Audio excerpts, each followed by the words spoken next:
Lantas manusia sebelum Nabi Ibrahim sampai Nabi Adam, apakah mereka tidak membuat peradaban? Dalam silsilah keturunan para nabi setelah Adam, anaknya Syits melahirkan dua generasi, yakni generasi para nabi dan generasi para dewa. Generasi para nabi setelah Syits yaitu Nabi Idris dan Nabi Nuh, baru setelah itu kepada Nabi Ibrahim. Berarti, sebelum ada peradaban Mesopotamia di masa Ibrahim, sebelumnya sudah ada peradaban di masa Nuh, Idris, Syits, dan Adam. Tentu, masa usianya harus lebih tua dari peradaban Mesopotamia yang hanya berkisar 7.000 sampai 1.000 sebelum Masehi. Dan itu hanya ada di benua Atlantis, benua yang hilang dan tenggelam di masa Nabi Nuh, yang oleh Plato ditulis rinciannya dalam buku Timaeus dan Critias, dan dibenarkan oleh para peneliti, lebih dari 50 dalam banyak buku. Hal ini mempertegas eksistensi benua Atlantis benar berada di Nusantara.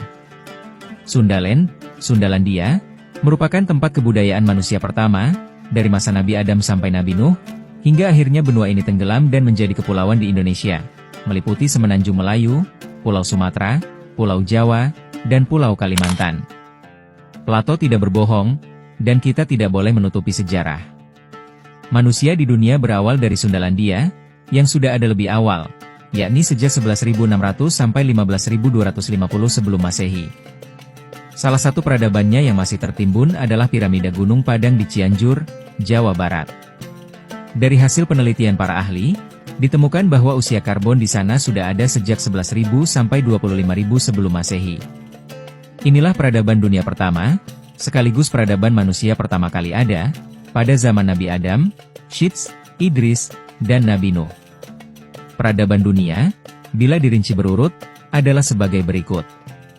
Sundalandia, termasuk Gunung Padang di Cianjur, adalah zaman Nabi Adam, Syits, Idris, dan Nuh.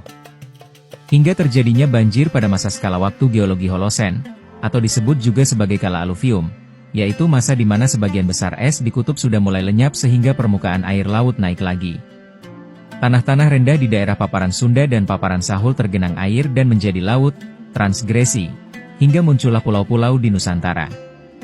Kemudian, zaman Nabi Ibrahim, Mesopotamia di Irak.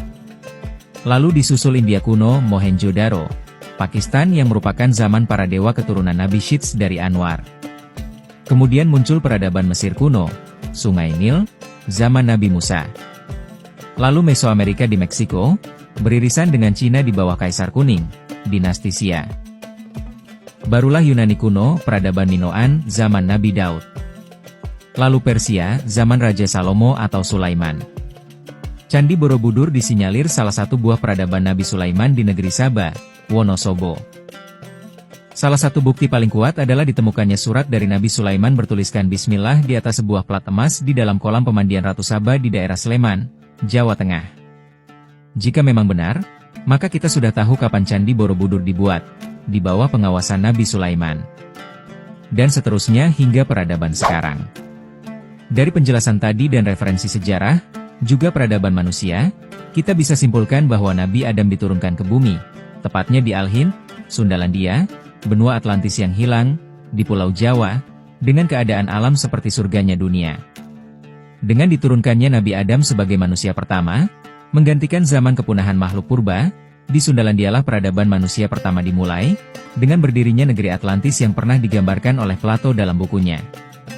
Maka, peradaban manusia tertua bukan lagi di Mesopotamia atau Mesir, melainkan di Indonesia.